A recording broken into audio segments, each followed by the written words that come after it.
discussion, and one that's probably going to be pretty controversial. So then we asked the question, would you want to throw a knife that you had sharp? I'm asking the questions. What do you guys think? So we know we see this in D&D, we see this in movies, in video games, but I haven't found historical sources. Let me know what you think about this. Okay? Are throwing knives worth it? Okay, firstly, Kramer, my dude, awesome video. You asked some questions where I think I can help. You asked if throwing knives are historical. Well, to be specific, you actually said Conversation starter, because I think this is an interesting topic as both a medieval enthusiast, someone who really likes fighting and weapons, and like a D&D nerd. I haven't found historical sources, and the only thing that I found, like the history of throwing knives, is like the samurai or maybe the ninjas use them. Okay, so there's a lot in that clip. Let's unpack. Were knives thrown historically? Yes, and we have evidence for this, but I'll come back to that in a sec. But what was thrown isn't what you're holding, be it in the East or the West. We're talking knives or daggers, sometimes 3 or even more times the size of what was shown in your video, because mass is kind of important when you're throwing a knife. Let's take the medieval period, for example. Well, the Renaissance, actually, but in 1459, Telhofer's Fetchbuch on folio 77R showed this image, and a very rough German translation of those words are, one blinds the other at the head, and thereby he throws. Now in this instance, that's meant to mean throws at the body. Usually in manuscripts like this, throw means throw your opponent, like in a wrestling move, but in this instance, it's a little different. Now key point here is representation of imagery in these manuals. Usually they tried to describe something in a picture that wasn't necessarily obvious in the text, like how the bullock dagger is embedded through a chest plate.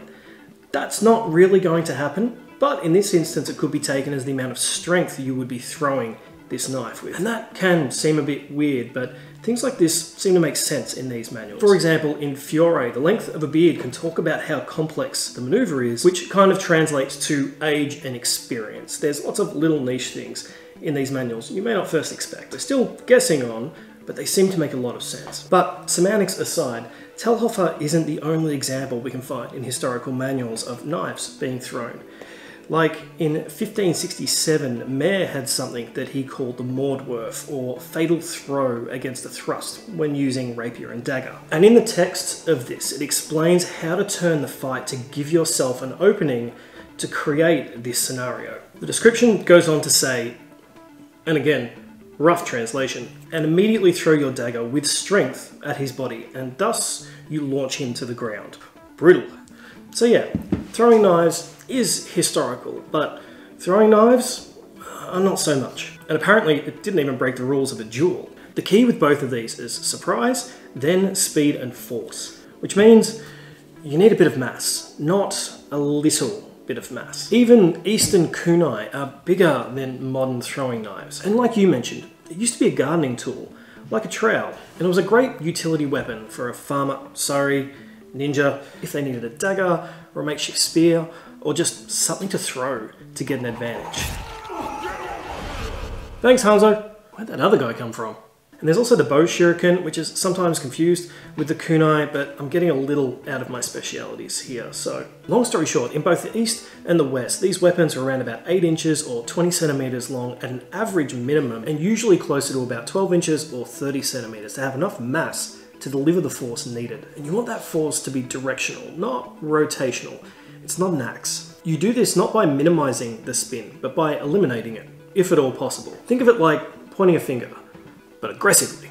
And at range, the concept is the tip has an arc, but that arc ends at your opponent. But I'm jumping ahead, so let's get on to your next question. So then we asked the question, would you want to throw a knife that you had sharpened, or a dagger that you had sharpened? Is the cost of both time and money to maintain this as a weapon equal to its effectiveness in combat? Does that outweigh the cost and the time that it would take to maintain and perfect that technique? Do you think throwing knives are worth it? I don't think so.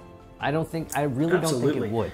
Absolutely they are. Now I know Lindy Beige, as well as a few other titans of the sword community, disagree with me on this, but I'm pretty sure they're combining a few things in their mind. A modern throwing knife with throwing a knife in historical examples. Because in a modern movie or game, little steel throwing darts, yeah, not so much. They're not really going to work. They might stab in a little bit, the end might hit you, they're spinning, they've got a lot less accuracy with getting the point on target, or a lot more practice to do that, so I can understand the argument. But when you remove that confusion and actually have a full-size knife, you eliminate the spin and attack with surprise, absolutely it's effective. Many experiments against wooden targets have shown that a knife thrown properly will embed itself as good, if not better, than a stab. So quite literally throwing an opponent to the ground. Now, before I say this next part, bear in mind, I do not advocate for any form of violence. I'm just explaining the how for historical and reality debunking compared to games and movies. So do not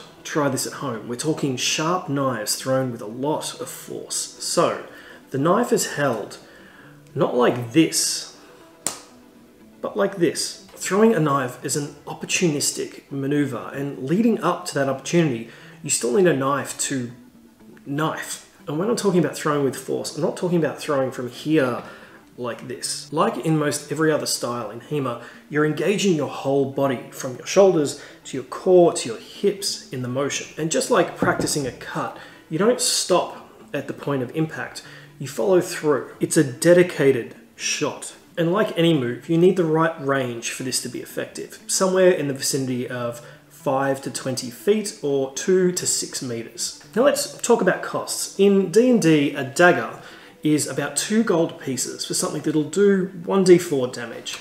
Okay, so not too cost effective to throw these, especially if you're low level. But a knife is 1d3 for 2 silver pieces. I mean, technically in the rules, this will be classified as an improvised weapon. But to homebrew this so it fits reality, to turn it from a tool to a weapon, would take about 2 seconds. And in reality, a properly thrown knife will do a lot more than 1d3 damage. So yes, when comparing cost versus efficiency of the weapon, absolutely it's effective. Time-wise for that skill though, in fantasy you would either click the right attribute or select the right type of weapon to be thrown, but in reality it does take practice. Something that usually isn't considered though is learning to hit a target is the easy part. A dedicated afternoon or two with the right technique, and most people will have that down pat. Learning when to throw it is the hard part. An adventurous fighting style, to be close to reality, would use throwing a knife to attack unexpectedly, to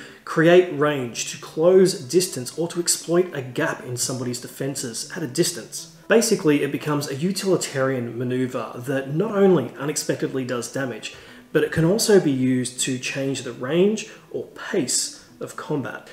But speaking of changing the pace, otherwise, like I'd almost rather have something like an ice pick that I could throw, because at least an ice pick I can use for other things, like to pry apart knots, which is, I believe, what they used their eating spikes for. I don't know what those are called. I gotta look that up. I'm sure you've already looked this one up, but for everybody else, it's called an awl, from a knife and awl cutlery set, circa around about the 13th and 14th century.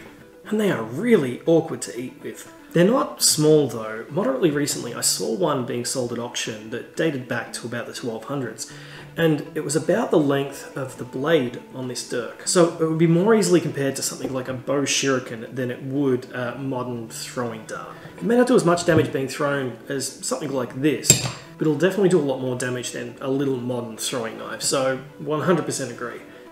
I can think of scenarios where throwing a knife would be advantageous, sure. But does that mean that it's worth it to practice that very specific skill that would be used in very isolated scenarios? You have to remember, you're creating these scenarios. It's an active manipulation of the fight, not just reacting to gaps. So yes, super effective when used correctly. And in the meantime, you still have a dagger. You just have to make sure you're holding it correctly for fighting and throwing. Alright, so this is about the point where I switch from fact to opinion. For games and books and movies, there's one big thing that we need to consider, and that is the cool factor. Having a whole heap of little deadly blades that can be thrown from the shadows with absolute precision, doing one-shot takedowns, is just awesome. I mean, sure, it encroaches on the suspension of disbelief if you look too closely at it. Seriously, who's going to pick on Batman for not being accurate to reality? This city needs me.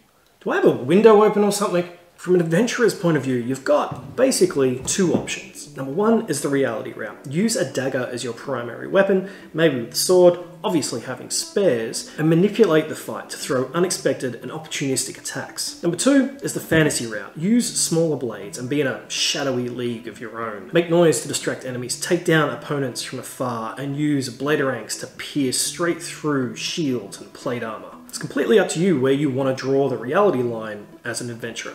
So I hope this helps. And Kramer, again, my dude, amazing video, amazing channel. For everybody else, I'll leave links for his video and his channel in the description below. But till next time, train safe, stay awesome, and stay sword savvy.